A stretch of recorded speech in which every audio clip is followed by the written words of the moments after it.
हाँ जी, आपका second chapter है ये केमिकल थर्मोडायनामिक्स, जिसका आज फर्स्ट लेक्चर है, जिसमें हम चेक करेंगे कि एक्चुअली ये टर्म जो है आपके पास केमिकल थर्मोडायनामिक्स ये है क्या, ठीक है, और ये आपको क्या बताती है। ठीक है, तो सबसे पहले तो आप इस टर्म का मीनिंग जो है वो अंडरस्टैंड कर लें। इसमें आपके पास दो पार्ट्स हैं, एक है therm and therm stands for heat, और दूसरा है डायनामिक्स, इट मीन्स फ्लो।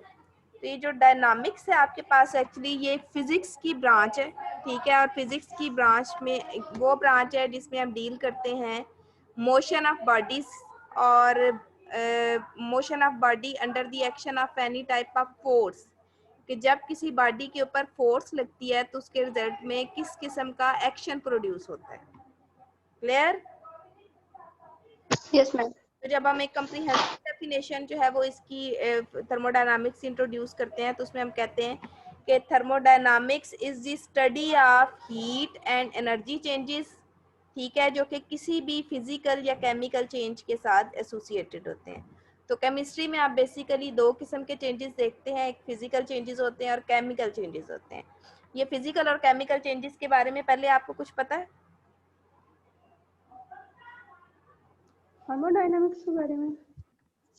हाँ जी, फिजिकल और केमिकल चेंज के बारे में आपको पता है कि क्या होता है? जी मैम। यस, शेप वगैरह। एक आपके पास जो होता है वो चेंज इन फिजिकल स्टेट होता है, जिसको आप रिवर्स कर सकते हैं, उसको हम कहते हैं फिजिकल चेंज। और एक होता है केमिकल चेंज, के आपके कंपोनेंट्स आपस में इंटरमिक्स होके एक ऐसा नया प्रोडक्ट बना देते हैं जो कि दोबारा अपने रिएक्टेंट्स में या अपनी प्योर फॉर्म में रिस्टोर नहीं हो सकता। ठीक है, ये फिजिकल और केमिकल चेंजेस आप बचपन से पढ़ते आ रहे हैं। ठीक है, और थर्मोडायनामिक्स में हम क्या कर रहे हैं, हीट या एनर्जी चेंजेस जो इन्हीं फिजिकल और केमिकल चेंजेस के अंदर है वो आपने स्टडी करने। ठीक है, थर्म अगर आपके पास हीट है तो हीट आपके पास फॉर्म ऑफ एनर्जी है, ये पता है? Yes ma'am. ठीक है, तो यस मैम। इसलिए आप ये कह सकते हैं कि थर्मोडायनामिक्स में आप हीट चेंजेस स्टडी करते हैं या फिर एनर्जी चेंजेस स्टडी करते हैं, और कौन से एनर्जी चेंजेस जो आपके पास फिजिकल और केमिकल चेंजेस के साथ एसोसिएटेड।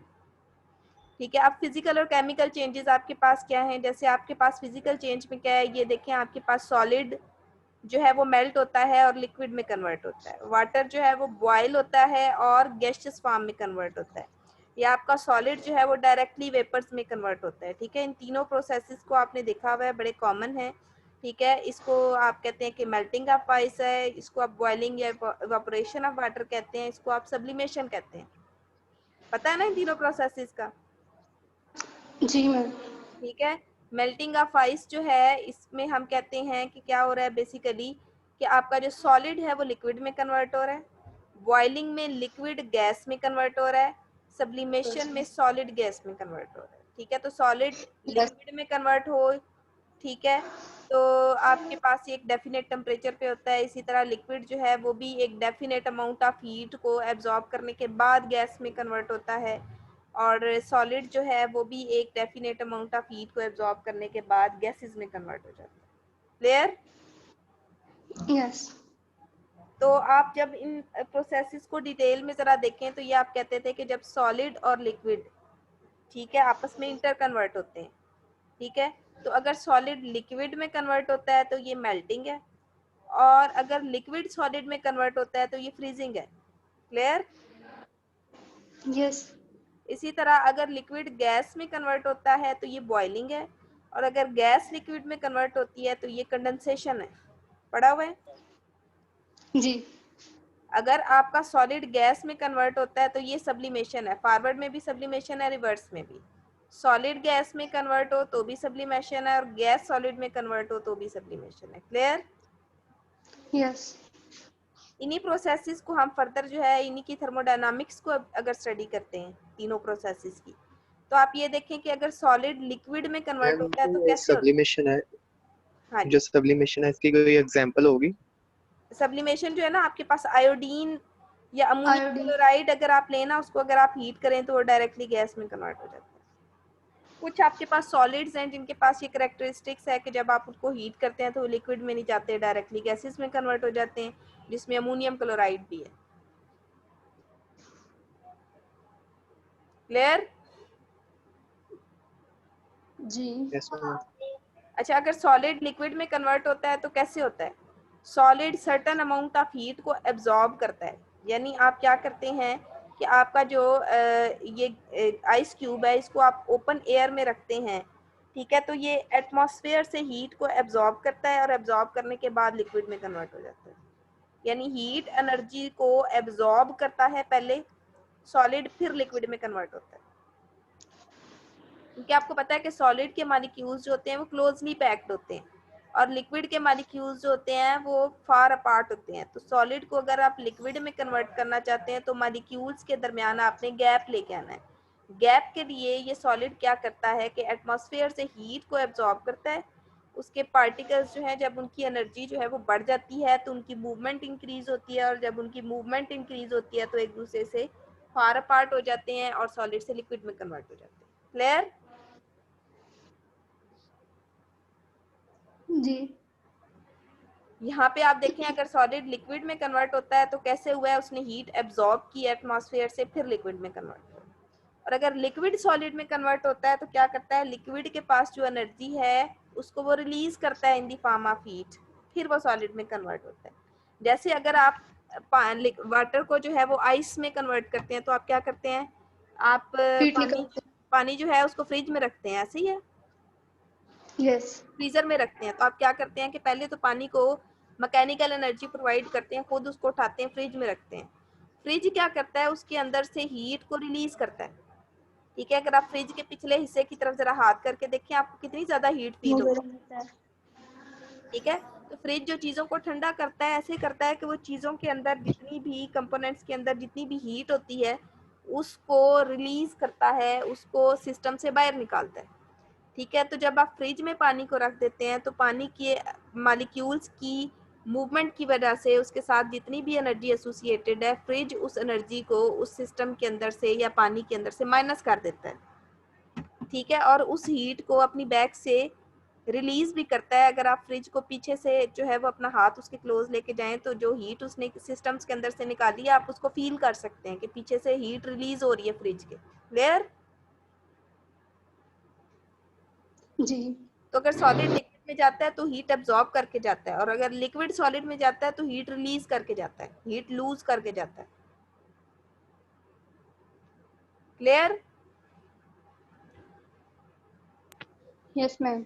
इसी तरह अगर लिक्विड गैस में जाता है तो भी वो हीट एब्जॉर्ब करके जाता है। देखें, अगर आपका लिक्विड जो है उसकी इवापोरेशन हो रही है, आप उसको हीट कर रहे हैं, हीट प्रोवाइड कर रहे हैं उसको स्टोव के थ्रू, ठीक है। जब आप उसको हीट प्रोवाइड करते हैं फिर लिक्विड जो है के मॉलिक्यूल्स जो है वो उस हीट को एब्जॉर्ब करते हैं और उस हीट को एब्जॉर्ब करने के बाद वेपर्स में कन्वर्ट होते हैं। क्लियर?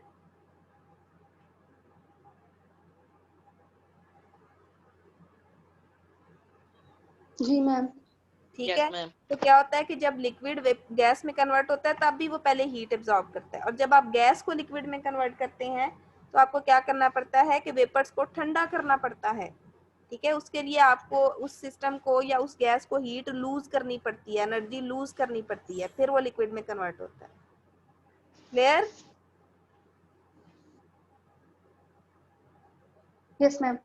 इसी तरह अगर आप सब्लिमेशन का प्रोसेस देखें तो सॉलिड जब गैस में कन्वर्ट होता है, कैसे कन्वर्ट होता है, आपने सॉलिड को ओपन एयर में रखा हुआ है, वो ओपन एयर से हीट को एब्जॉर्ब करता है, एनर्जी को एब्जॉर्ब करता है और फिर वेपर्स में कन्वर्ट होता है या गैस में कन्वर्ट होता है, ठीक है। तो इस प्रोसेस में भी क्या होती है, हीट एब्जॉर्ब होती है, और अगर गैस को दोबारा आप सॉलिड में लेके जाना चाहते हैं तो आपको हीट लूज करनी पड़ेगी उस सॉलिड की। क्लियर? मैम जो आइस से ही गैस निकलती है रेफ्रिजरेटर में, आइस से गैस निकलती है वो ये आइस नहीं है, सब्लिमेशन। वो आइस जो है ना वो उसमें से वेपर्स रिलीज होते हैं, आइस में से वेपर्स निकलते हैं, वो लिक्विड ही है।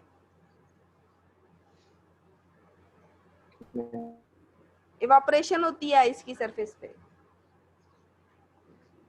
Clear? Yes ma'am. Yes ma'am. अच्छा, अब ये जो आपके तीनों फिजिकल चेंजेस हैं जो आपने स्टडी किए हैं, आप अगर आप ओवरऑल देखें तो या तो इनके अंदर हीट एब्जॉर्ब हो रही है या फिर हीट लूज हो रही है,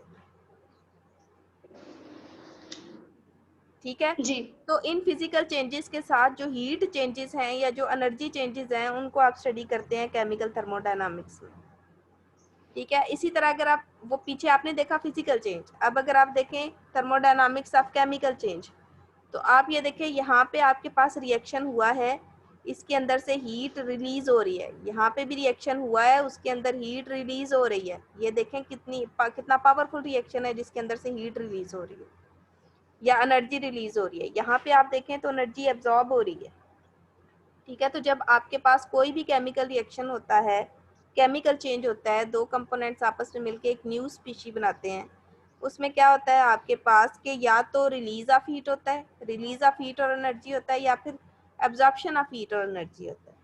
इस बेस पे आप रिएक्शंस को कहते हैं कि आपका रिएक्शन एक्सोथर्मिक हो सकता है या फिर एंडोथर्मिक हो सकता है। एक्सो और एंडोथर्मिक रिएक्शंस का पता है ना? Yes ma'am. एक्सोथर्मिक रिएक्शंस के अंदर हीट रिलीज एमिट होती है। होती है और एंडोथर्मिक रिएक्शन के अंदर हीट एब्जॉर्ब होती है। ठीक है। तो आपका रिएक्शन एक्सोथर्मिक है या एंडोथर्मिक है। ठीक है। यही दो ऑप्शन है आपके केमिकल चेंजेस के पास, या वो एक्सोथर्मिक होंगे या एंडोथर्मिक होंगे, या हीट एब्जॉर्ब करेंगे या हीट रिलीज करेंगे। और हीट जो है वो आपके पास फॉर्म ऑफ एनर्जी है। ठीक है। तो चाहे आपके पास फिजिकल चेंज है चाहे आपके पास केमिकल चेंज है, उसके अंदर हीट एब्जॉर्ब भी हो सकती है और हीट रिलीज भी हो सकती है। तो ये सारे जो हीट चेंजेस हैं, जो सारे एनर्जी चेंजेस हैं जो केमिकल चेंज के साथ या फिजिकल चेंज के साथ एसोसिएटेड हैं, इनको हम स्टडी करते हैं थर्मोडायनामिक्स में। Clear? Yes ma'am. Yes ma'am. ये आपकी एक्टिवेशन एनर्जी है जिसकी पहले भी बात हुई थी, जो कि आपके पास एक्सो और एंडोथर्मिक की होती है। ठीक है। आपको मैंने कहा था कि आपके पास जो रिएक्शन प्रोग्रेस होती है एक्सोथर्मिक रिएक्शंस में, उसमें क्या होता है कि रिएक्टेंट्स की एनर्जी ज़्यादा होती है, फिर रिएक्टेंट्स अपनी एनर्जी को लूज करते हैं और लूज करने के बाद अपनी एनर्जी को लो करते हैं। तो अगर एक्सोथर्मिक रिएक्शन होगा तो रिएक्टेंट्स की एनर्जी ज़्यादा होगी, प्रोडक्ट्स की एनर्जी कम होगी। Clear?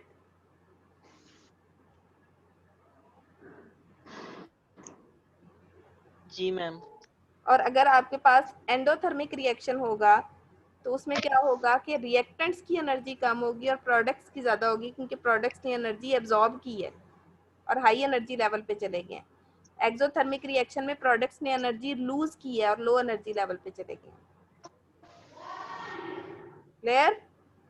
Yes ma'am. Yes ma'am. Yes ma'am. Next आप ये देखें कि आपके पास जितने भी फिजिकल और केमिकल चेंजेस हैं जो किसी भी सिस्टम के साथ एसोसिएटेड हैं, ठीक है, उनको आप स्टडी करेंगे in association with chemical thermodynamics. अब ये देखें आपके पास जो फ्राइड एग है, इसमें भी आपके पास एक केमिकल चेंज है, क्योंकि जब एग फ्राई हो जाता है तो आप दोबारा से किसी तरह भी उसकी पोजीशन को रीस्टोर नहीं कर सकते। चाहे बन जाती है तो उसके कंपोनेंट्स को एट द एंड आप किसी भी तरह से रीस्टोर नहीं कर सकते। ये भी आपके पास केमिकल चेंजेस है और इन फेजेस की जो आपस में इंटर कन्वर्जन है ये फिजिकल चेंजेस है जिन सबको आप देख रहे हैं ये केमिकल थर्मोडायनामिक्स में। ठीक है। तो जितने भी आपके पास हीट चेंजेस एसोसिएटेड है वो आप यहाँ पे आपके पास समराइज हो जाएंगे, उसके अंदर जो जो कंपोनेंट्स हैं उनकी जो जो रिक्वायरमेंट्स हैं, किस किस्म के एनर्जी चेंजेस हैं, कैसे आप उनको कैरी करते हैं, वो सब कुछ आप केमिकल थर्मोडायनामिक्स के अंदर स्टडी करेंगे। क्लियर? Yes ma'am.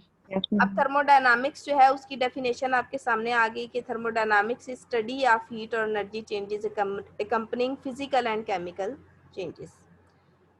अब इनको आप जो है वो फर्दर देखेंगे कि आपके पास कुछ बेसिक टर्मिनोलॉजी है केमिकल थर्मोडायनामिक्स को स्टडी करने के लिए। जब तक आपको ये टर्मिनोलॉजी समझ में नहीं आती आप केमिकल थर्मोडायनामिक्स को अंडरस्टैंड नहीं कर सकते। तो पहले हम क्या करते हैं, वो टर्मिनोलॉजी देखते हैं जो केमिकल थर्मोडायनामिक्स को अंडरस्टैंड करने के लिए बेसिक है और उसको आपने पहले पढ़ना है। उसमें सबसे पहले आपके पास आ जाता है सिस्टम, फिर आता है सराउंडिंग और फिर आती है बाउंड्री। ठीक है। इन तीनों को आपने वन बाय वन देखना है कि ये क्या होता है। तो सिस्टम को अगर आप देखें तो ये क्या है, any part of universe, universe का कोई भी हिस्सा जो आपका सब्जेक्ट ऑफ स्टडी है, ठीक है, उसको हम कहते हैं सिस्टम। ठीक है। जैसे आपकी टीचर आपको कहती है कि डाइजेस्टिव सिस्टम को स्टडी करें, तो आपकी यूनिवर्स का एक पार्ट है, आप उसकी फंक्शनिंग को स्टडी करें, उसकी स्ट्रक्चर को स्टडी करें, तो ये आपका डाइजेस्टिव सिस्टम एक सिस्टम। ठीक है। जैसे मैं आपको कहती हूँ कि ये कप ऑफ टी है, ये एक आइसोलेटेड सिस्टम है, ठीक है। जब तक आपका ये कप ऑफ टी आपके इन्वायरमेंट में पड़ा हुआ है, ये ऐसे ही पड़ा रहेगा। इसके अंदर एनर्जी चेंजेस भी हो रहे हैं, इसके अंदर जो है वो फिजिकल चेंजेस भी हो रहे हैं, इसके अंदर केमिकल चेंजेस भी हो रहे हैं। तो अगर आप इस कप ऑफ टी के फिजिकल चेंजेस को, केमिकल चेंजेस को, एनर्जी चेंजेस को स्टडी करते हैं तो ये एक सिस्टम है। क्लियर? यस। इसी Yes, तरह ma'am. आपका स्नूकर बाल्स का सिस्टम है, ठीक है, जिनको आप जो है वो मोमेंटम, पोजीशन, एनर्जी प्रोवाइड करते हैं एक स्टिक की हेड से, तो ये भी आपका एक सिस्टम है।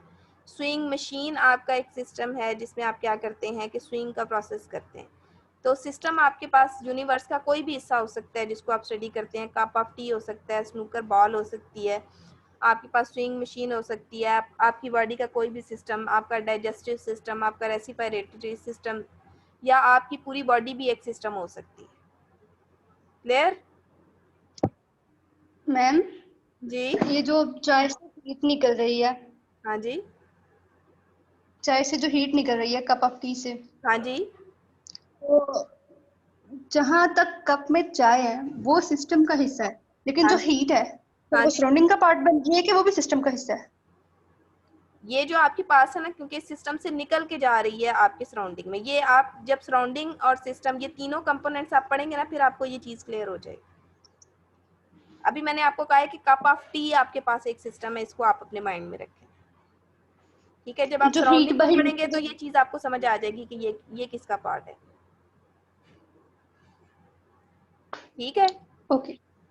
तो सेकंड आपके पास जो पार्ट है उसको देखेंगे, तो उससे पहले आपको ये पता लग गया कि ये भी सिस्टम था, ये भी सिस्टम था, ये भी सिस्टम था।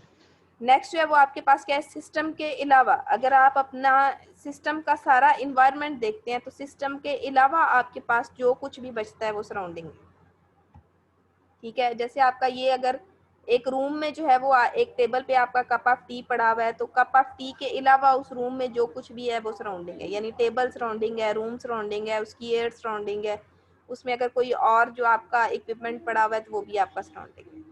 इसी तरह अगर आपकी ये बॉल्स जो है वो सिस्टम है, तो इसके अलावा ये पूरा रूम जो है वो सराउंडिंग है। अगर आपकी मशीन सिस्टम है तो इसके अलावा आपके रूम में जो कुछ पड़ा हुआ है वो सराउंडिंग है। क्लियर? Yes, ma'am. तो आप जिस सिस्टम को स्टडी कर रहे होते हैं उसके अलावा उसके आसपास जो कुछ भी होता है वो उसका सराउंडिंग है। क्लियर? अब थर्ड Yes, पे ma'am. आपके पास जो चीज आ रही है उसको हम कहते हैं बाउंड्री। इस बाउंड्री को आपने अंडरस्टैंड करना है कि ये क्या है। सिस्टम और सराउंडिंग को सेपरेट करने वाली रियल या इमेजिनरी सरफेस। अब आपका सिस्टम क्या है, टी, ठीक है, और सराउंडिंग क्या है आपका एटमॉस्फेयर। इन दोनों को सेपरेट क्या चीज कर रही है, ये कप की एक्सटर्नल वॉल, ठीक है। तो ये एक्सटर्नल वॉल जो है कप की, ये बाउंड्री है। क्लियर?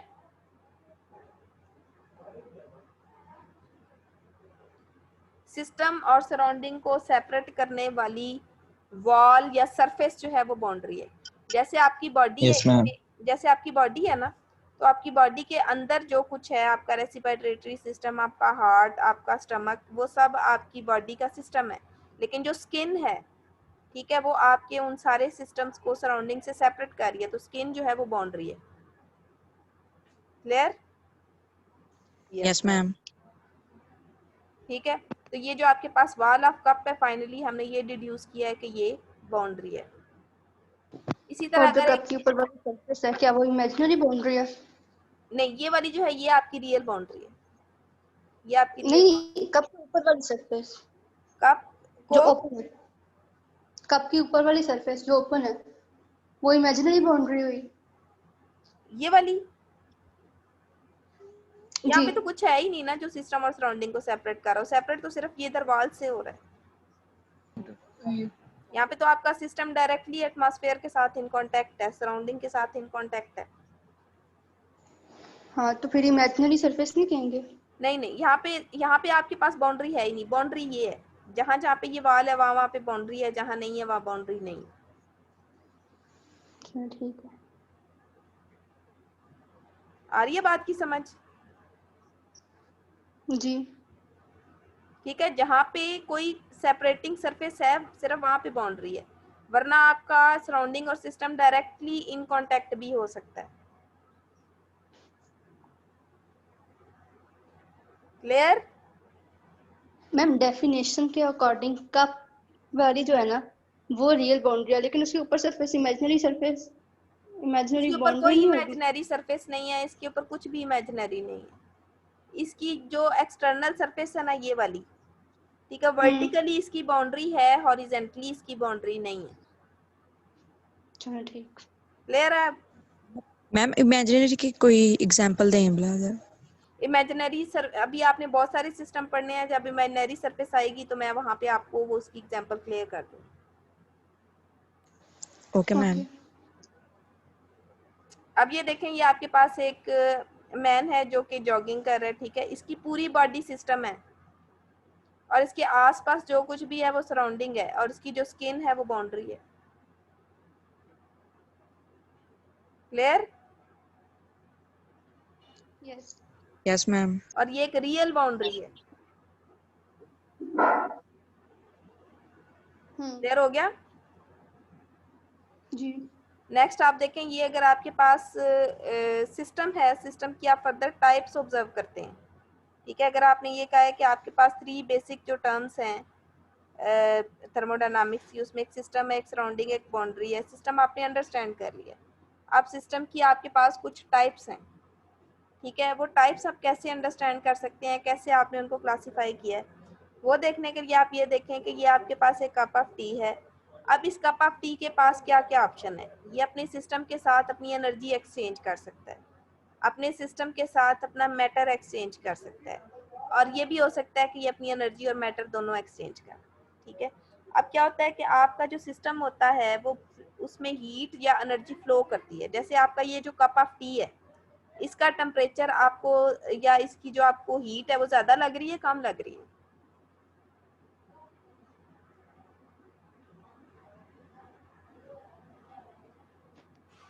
इस कप ऑफ टी की हीट ज्यादा है, कम है? मैम कप ऑफ टी की जो हीट ज्यादा है ना, ज्यादा है, तो ठीक है। तो और सराउंडिंग की हीट कम है। अब क्या होगा कि इस कप के अंदर से एनर्जी या हीट निकलेगी और सराउंडिंग के अंदर जाएगी। उस वक्त तक जाती रहेगी जब तक सिस्टम और सराउंडिंग की हीट एक जितनी नहीं हो जाती, और कुछ देर के बाद आपका कप जो है वो ठंडा हो जाएगा, टी आपकी ठंडी हो जाएगी। क्यों होगी? क्योंकि जब सिस्टम या सराउंडिंग में से किसी एक सिस्टम की हीट ज़्यादा होती है, ठीक है, तो सिस्टम क्या करता है या सराउंडिंग क्या करता है कि अगर सिस्टम की हीट ज़्यादा है तो वो अपनी हीट सराउंडिंग में शिफ्ट कर देता है, सराउंडिंग की ज़्यादा है तो वो सिस्टम में शिफ्ट कर देता है, ठीक है। तो डिफरेंस ऑफ एनर्जी की वजह से हीट जो है वो सिस्टम से सराउंडिंग में या सराउंडिंग से सिस्टम में आ सकती है, और ये प्रोसेस उस वक्त तक जारी रहता है जब तक सिस्टम और सराउंडिंग दोनों की हीट बराबर नहीं हो जाती। Yes ma'am. इसी वजह से, क्योंकि आप देखें कप ऑफ टी एक बहुत छोटा सिस्टम है, जब इसकी हीट जो है वो सराउंडिंग में जाती है तो सराउंडिंग के मुकाबले में ये सिस्टम बहुत छोटा है, तो वो हीट सराउंडिंग का तो कुछ नहीं बिगाड़ सकती, लेकिन रिजल्ट में जो आपका सिस्टम है वो जो है उसकी हीट कम हो जाती है और चाहे ठंडी हो जाती है। क्लियर? यस। दूसरा क्या है कि ये जो आपका सिस्टम है ये एनर्जी तो एक्सचेंज कर ही रहा है, अपनी हीट तो एक्सचेंज कर रहा है, लूज कर रहा है हीट, लेकिन ये अपना मैटर भी लूज कर सकता है। अगर कप गिर जाए तो डेफिनेटली आपकी टी जो है वो ओवरफ्लो कर जाएगी।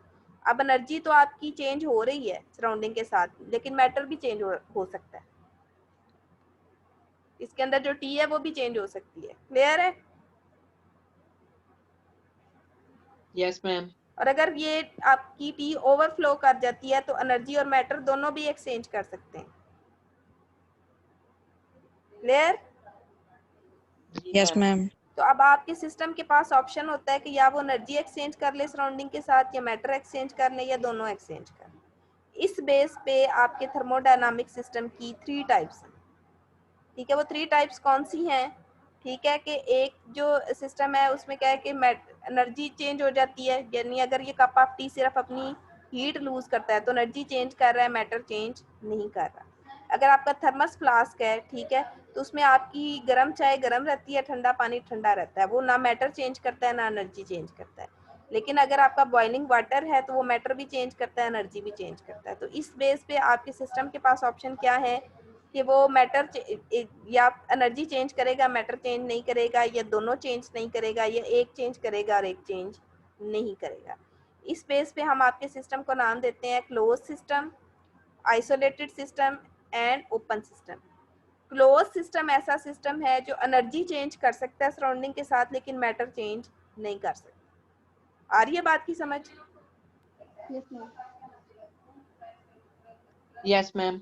आइसोलेटेड सिस्टम ऐसा है जो ना मैटर चेंज कर सकता है ना एनर्जी, जैसा कि थर्मस फ्लास्क। उसमें अगर आपका ठंडा पानी है तो वो हीट गेन नहीं करेगा एटमॉस्फेयर से और ठंडा ही रहेगा।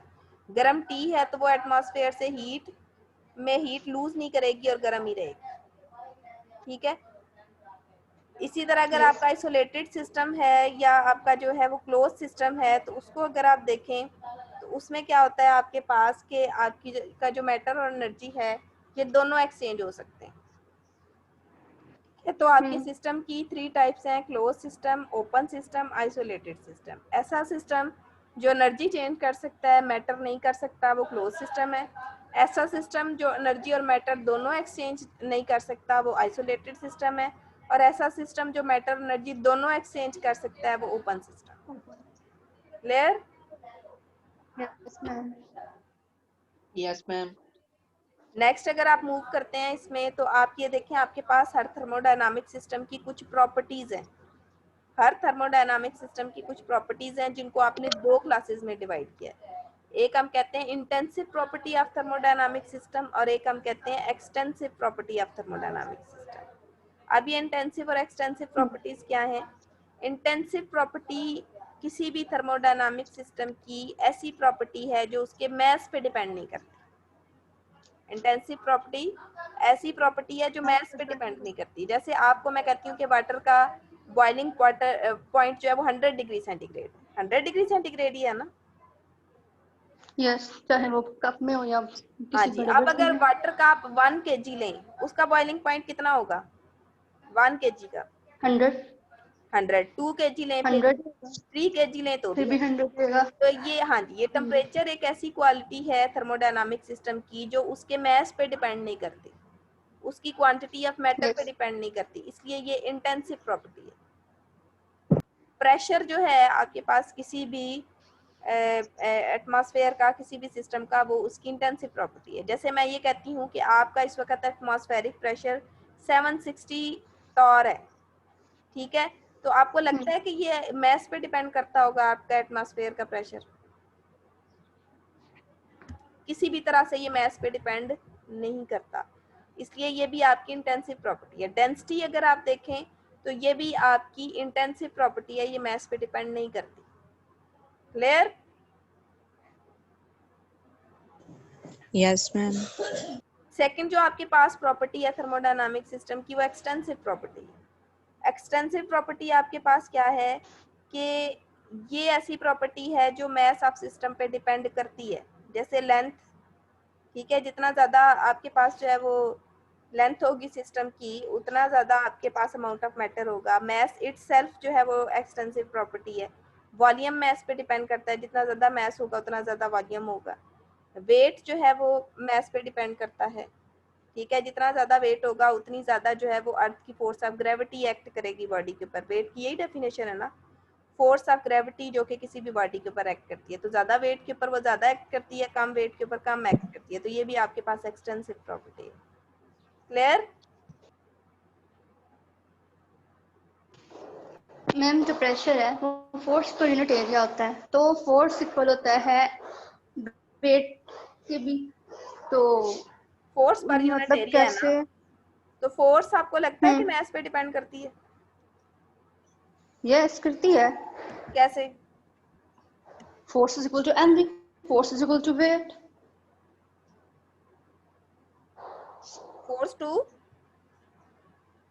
फोर्स इक्वल है mg के mass multiply by gravity, weight equal है ma के मास मल्टीप्लाई बाय एक्सेलरेशन। यानी मास पे तो करती है। ये यहाँ पे वेट को उसके मैंने दोनों अलग फॉर्म। से आइडेंटिफाई किया, वेट को मैंने अलग से आइडेंटिफाई किया। यहाँ पे जो आपका की फोर्स है वो मास इनटू एक्सेलरेशन है। इंटेंसिव में प्रेशर का फॉर्मूला होता है फोर्स पर यूनिट एरिया, तो हाँ फोर्स जी। मास पे डिपेंड करती है। तो फिर मास पे फिर डिपेंड किया ना इसने इंटेंसिव प्रॉपर्टी में भी। अच्छा मुझे मैथ ये ज्यादा बताएं, होगा तो प्रेशर मुझे ये बताएं कि आपका जो प्रेशर है इस वक्त एटमॉस्फेयर का कितना है? 760 टॉर 760 टॉर। जो मर्करी। प्रेशर है एटमॉस्फेयर का वो किस फैक्टर पे डिपेंड कर रहा है?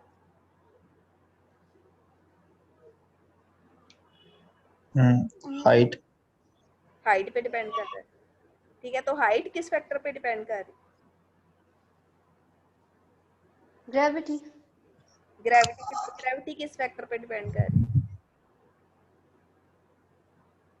ग्रेविटी ये है कि आपके अर्थ की जो मैग्नेटिक प्रॉपर्टी है वो कितनी है,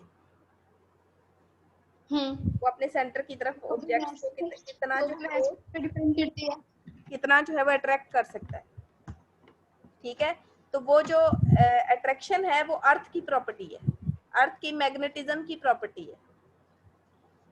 सही। उसकी बेस पे हर हाइट पे आपके पास कंसंट्रेशन ऑफ एयर डिफरेंट है और प्रेशर डिफरेंट है, तो वो अर्थ की मैग्नेटिक फोर्स पे डिपेंड करता है, नॉट अपॉन मास।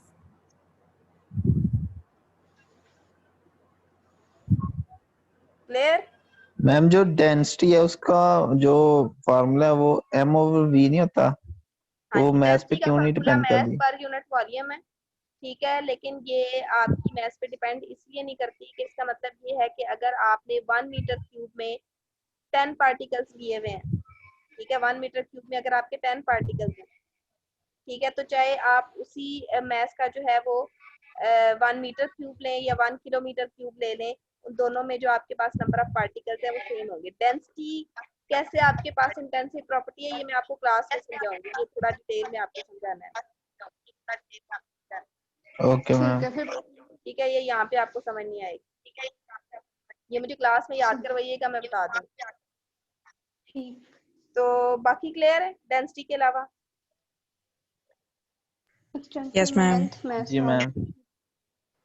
अच्छा, अब पीछे जो है वो आपने एक और चीज देखी है जिसको आपने देखना है, वो है आपके पास इंटेंसिव और एक्सटेंसिव प्रॉपर्टी के अलावा एक फंक्शन होता है, उसको हम कहते हैं स्टेट फंक्शन। थर्मोडायनामिक्स की जो स्टेट होती है, थर्मोडायनामिक सिस्टम की जो पोजीशन होती है, जो स्टेट होती है, उसको हम स्टेट फंक्शन से रिप्रेजेंट करते हैं। ठीक है, स्टेट फंक्शन जो है वो एक ऐसी प्रॉपर्टी है किसी भी सिस्टम की जो इंडिपेंडेंट ऑफ पाथ फॉलोड होती है। यानी मैं आपको कहती हूँ कि एक सिस्टम जो है उसका टेम्परेचर मैंने 10 डिग्री सेंटीग्रेड से 100 डिग्री सेंटीग्रेड कर दिया, तो सिस्टम का इनिशियल टेम्परेचर क्या था 10 डिग्री सेल्सियस, और फाइनल क्या था 100 डिग्री। 100। अब मैं अगर आपको सिर्फ इनिशियल और फाइनल टेम्परेचर बताती हूँ तो आप डिफरेंस ऑफ टेम्परेचर निकाल सकते हैं। अब हमारा इस चीज के साथ कोई कंसर्न नहीं है कि मैंने उस टेम्परेचर को 10 से 100 कैसे किया। ठीक है, तो ऐसी सारी स्टेट्स किसी भी सिस्टम की या ऐसी प्रॉपर्टीज जिसको डिस्क्राइब करने के लिए हम सिर्फ इनिशियल और फाइनल वैल्यूज लेते हैं, ये नहीं देखते कि इनिशियल को फाइनल में कैसे कन्वर्ट किया, पाथवे को फॉलो नहीं करते, ऐसा चेंज जो इंडिपेंडेंट ऑफ पाथ फॉलोड है उसको हम कहते हैं state function of a system. या ऐसी प्रॉपर्टी जो स्टेट फंक्शन प्रॉपर्टी है वो सिर्फ इनिशियल और फाइनल वैल्यू पे डिपेंड करती है, और आपने इनिशियल वैल्यू को फाइनल में किस तरह कन्वर्ट किया उस पाथवे पे डिपेंड नहीं करती। क्लियर? यस। ठीक है, इसकी मैं कुछ एग्जांपल्स देती हूँ, उससे आपको समझ आ जाएगी। जैसे आपके पास किसी भी थर्मोडायनामिक सिस्टम का जो प्रेशर है वो एक स्टेट फंक्शन है। कैसे कि अगर मैं आपको कहती हूँ कि प्रेशर को इनिशियली आपके पास प्रेशर जो है वो आपके पास पी इनिशियल था, कुछ टाइम के बाद आपने क्या किया, प्रेशर को चेंज करके पी फाइनल कर दिया, यानी ये P1 था P2 कर दिया। अब आपका कंसर्न किस चीज के साथ है, चेंज ऑफ प्रेशर के साथ, तो आप क्या करेंगे, फाइनल प्रेशर में से इनिशियल प्रेशर को माइनस करेंगे तो चेंज ऑफ प्रेशर आपके पास आ जाएगा। इनिशियली 1 एटमॉस्फेयर था, आपने चेंज करके 10 एटमॉस्फेयर कर दिया, तो चेंज ऑफ प्रेशर होगा 9 एटमॉस्फेयर। अब इस चेंज को रिप्रेजेंट करने के लिए आपको इस चीज को डिस्क्राइब करने की जरूरत है कि आपने इनिशियल प्रेशर को फाइनल में कैसे कन्वर्ट किया। नो। अगर मैं आपको सिर्फ कहती हूँ कि चेंज बताएं तो आप फाइनल में से इनिशियल को माइनस करेंगे, ये नहीं देखेंगे कि हमने इनिशियल को फाइनल में चेंज कैसे किया था, 1 एटमॉस्फेयर को 10 में लेके कैसे गए थे। तो एक ऐसी प्रॉपर्टी जिसको डिस्क्राइब करने के लिए आपको पाथ फॉलोड नहीं देखना पड़ता, आप सिर्फ इनिशियल और फाइनल वैल्यू से उसको एवेलुएट कर सकते हैं, उसको हम कहते हैं state function. Clear? Yes ma'am. Ma'am ठीक है। इसी तरह आपके पास टेम्परेचर है, अगर मैं आपको कहती हूँ एक सिस्टम का टेम्परेचर जो है वो इनिशियली 10 डिग्री सेंटीग्रेड था, कुछ देर के बाद मैंने 100 डिग्री सेंटीग्रेड कर दिया, मैं आपको चेंज ऑफ टेम्परेचर कहती हूँ। तो चेंज ऑफ टेम्परेचर बताने के लिए आपको पाथ फॉलोड के मैंने 10 को 100 कैसे किया बताने की जरूरत नहीं है। ठीक है, आप फाइनल टेम्परेचर में से इनिशियल को माइनस करेंगे, चेंज ऑफ टेम्परेचर आपके पास आ जाएगा। तो ये भी आपके पास स्टेट फंक्शन है जिसको पाथ फॉलोड की जरूरत नहीं है। Clear? Yes ma'am yes ma'am. Next अगर आप मूव करते हैं, आपके पास वॉल्यूम है। अगर मैं आपको कहती हूँ कि इनिशियली किसी ऑब्जेक्ट का वॉल्यूम जो है वो 1 डीएम क्यूब था, कुछ देर के बाद 10 हो गया और आपने चेंज ऑफ वॉल्यूम फाइंड करना है, तो आप 10 में से सिंपली 1 को माइनस करेंगे, चेंज ऑफ वॉल्यूम आ जाएगा। आपने वॉल्यूम चेंज कैसे किया था 1 से 10 तक, ये डिस्क्राइब करने की जरूरत नहीं है। तो ये भी आपके पास